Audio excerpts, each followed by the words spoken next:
নমস্কাৰ প্ৰিয় দৰ্শক, অন্য এটা ভিডিঅ'লৈ মই শুনিতে আপোনালোক সকলোকে স্বাগতম জনাইছোঁ। আশা কৰোঁ আপোনালোক সকলোৱে ভালে আছে। আজি ৰাতিৰ সাজত কি বনাম আপোনালোকে দেখিছে ইতিমধ্যে স্ক্ৰীনশ্বট। গতিকে আহক দেৰি নকৰি ভিডিঅ'টো আৰম্ভ কৰোঁ আৰু আপোনালোকে ভিডিঅ'টো চাই থাকিব। এয়া মই হাঁহৰ কণী লৈছোঁ, যিহেতু এতিয়া ঠাণ্ডাৰ দিনত হাঁহৰ কণী খাই খুব ভাল লাগে নহয় জানো। মই বইল কৰি লৈছোঁ কণী 3টা আৰু এইফালে আজিৰ ৰেচিপিটোৰ কাৰণে মই এয়া বিলাহী লৈছোঁ। এফাল দিছোঁ মই ডাঙৰ বিলাহী, এয়া নহৰু ৰুকি লৈছোঁ, আদা, শুকান জলকীয়া আৰু পিঁয়াজ মই 2টা দিছোঁ ডাঙৰ চাইজৰ, আৰু এইফালে তেজপাত। আজিৰ এইখিনি সামগ্ৰী। এতিয়া আহক মই ৰেচিপিটো আৰম্ভ কৰোঁ, আপোনালোকে চাই থাকিব, আঁতৰি নাযাব।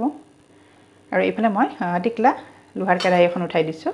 প্ৰথমতে কণীখিনি ভাজি ল'ম, কিন্তু কণীখিনি মই কি কৰিম ফালি ল'ম, যিহেতু হাঁহৰ কণী ফালি লৈ বনালে খুব ধুনীয়া হয় আঞ্জাখন। আৰু এইফালে চাওক মই কণীখিনি এনেকৈ কণীকেইটা ফালি দিছোঁ দুফাল কৰি, আৰু নিমখ আৰু হালধি এনেকৈ দিছোঁ। আৰু এইফালে কেৰাহীখনত মিঠাতেল দি দিছোঁ। তেল গৰম হৈছে। এতিয়া প্ৰথমতে মই কণীখিনি এনেকৈ ভাজি ল'ম। যিহেতু হাঁহৰ কণী এনেকৈ ফালি দিলে ভাল লাগে।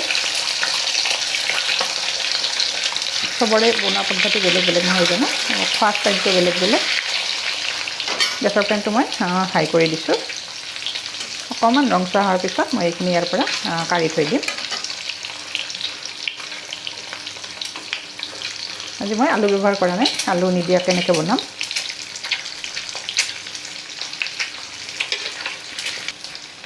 আৰু চাওক এতিয়া লাহে লাহে উল্টাই দিছোঁ, এটা চাইড হৈছে।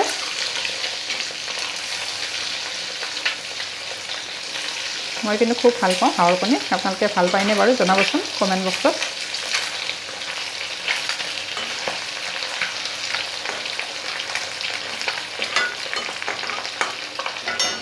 অকণমান সৰহকৈ তেল দিছোঁ, আৰু এই তেলখিনিৰে মই এগ কাৰীখিনি বনাম, সেইকাৰণে একেবাৰতে দি দিছোঁ। আৰু এইফালে কণীখিনি হৈ গৈছে মোৰ। এয়া চাওক, এতিয়া এইখিনি মই ইয়াৰ পৰা নমাই থ'ম। এয়া বাতি এটা লৈছোঁ, আৰু একেখিনি তেলতে এতিয়া এইখিনি বনাম। প্ৰথমতে শুকান জলকীয়া 2টা দি দিছোঁ। গেছৰ ফ্লেমটো মিডিয়াম দিছোঁ এতিয়া। আৰু এতিয়া ইয়াতে তেজপাত দিছোঁ।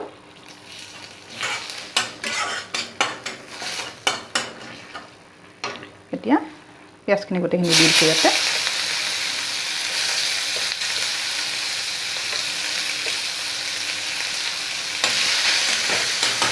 পিঁয়াজখিনি এতিয়া মই ৰংচোৱা হ'লৈকে ভাজিম। আৰু এতিয়া ইয়াতে মই পাঁচফোৰণ দি দিছোঁ এয়া, আৰু গোটা জিৰা দি দিছোঁ। ভালদৰে লৰাই দিম। যিহেতু পিঁয়াজখিনি মই স্লাইচাৰত দিছোঁ, সেইকাৰণে সোনকালে হ'ব। আৰু এতিয়া মই ইয়াতে বিলাহীখিনিও দি দিম, সেইখিনি ভাজি ল'ম।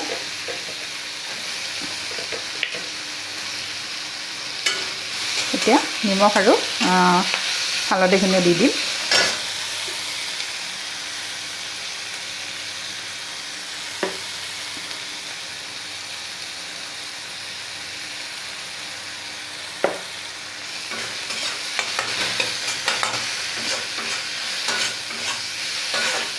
আৰু এতিয়া নহৰুখিনি দি দিম।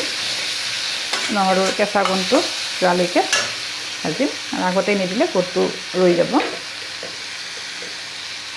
কিন্তু আদাখিনি অকণমান দেৰিকৈ দিম, যিহেতু নহৰুৰ গোন্ধ থাকে কেঁচা, সেইকাৰণে সোনকালে দিছোঁ।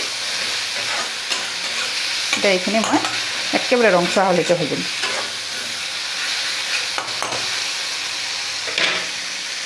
আৰু এয়া চাওক মোৰ পিঁয়াজখিনি ধুনীয়াকৈ ভজা হৈ গৈছে, বিলাহীখিনিও একেবাৰে গলি গৈছে।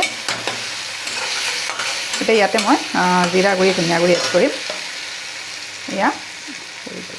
এয়া ধনিয়া পাউডাৰ, এয়া জিৰা পাউডাৰ, আৰু এয়া কাৰী পাউডাৰ। গৰম মছলাটো নহয় এইটো। এই গোটেইখিনি মিক্স কৰি লওঁ এতিয়া মছলাখিনি।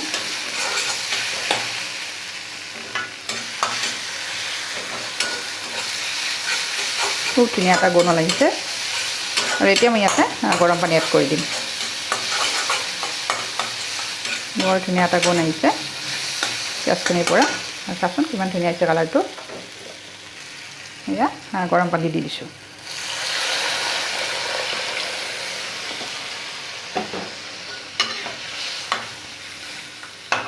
চাওকচোন পানীখিনি দিয়াৰ লগে লগে কিমান ধুনীয়া এটা কালাৰ আহিছে একেবাৰে মাংসৰ নিচিনা লগা নাই নে বাৰু এনেকৈ বনালে খুব ধুনীয়া হয় কালাৰটো আৰু খাবলৈ খুব টেষ্টি হয় আৰু অকণমান দি দিছোঁ যিহেতু কণীখিনি দিম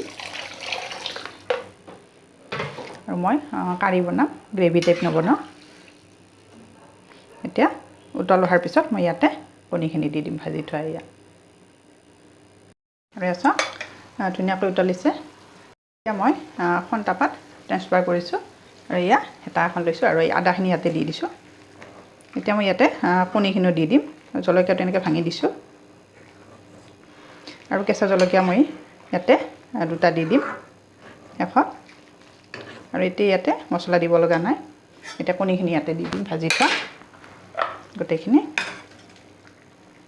খুব ধুনীয়া এটা মানে গোন্ধ আহিছে গোটেই কিটচেনটোত মানে আমোল ওলাই গৈছে চাওকচোন কালাৰটো কিমান ধুনীয়া হৈছে ওচৰৰ পৰা দেখাইছোঁ নিমখ জলকীয়াটো নিজৰ মতে দিব আৰু শেষত মই কেঁচা ধনিয়া দিম আচলতে মই প্ৰতিখন ব্যঞ্জনতে মই কেঁচা ধনিয়াটো ব্যৱহাৰ কৰোঁ থাকিলে আৰু খুব ভাল পাওঁ মই আপোনালোকে বেয়া পালে স্কিপ কৰিব চাওক মোৰ লাহে লাহে হ'ব ধৰিছে আৰু এই কেঁচা জলকীয়া দুটা দিছোঁ আৰু এতিয়া কেঁচা ধনিয়া দি দিম জলকীয়া বেছি খালে আপোনালোকে বেছিকৈ দিব মই ধনিয়া অকণমান সৰহকৈ দিছোঁ যিহেতু ভাল পাওঁ মই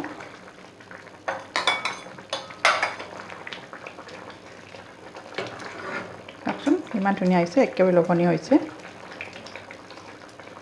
আপোনালোকে মোৰ আজিৰ কণী ৰেচিপিটো চাই যদি ভাল পাইছে তেতিয়াহ'লে লাইক কৰিব আৰু ভিডিঅ'টো সম্পূৰ্ণকৈ চোৱাৰ পিছত সুন্দৰ এটা মন্তব্য আগবঢ়াব আৰু যদি সম্ভৱ হয় তেতিয়াহ'লে আপোনালোকে আপোনালোকৰ বন্ধু বান্ধৱীৰ মাজত শ্বেয়াৰ কৰিব যাতে মোৰ ভিডিঅ'টো সকলোৱে চাব পাৰে এয়া চাওক মোৰ এক কাৰী হৈ গৈছে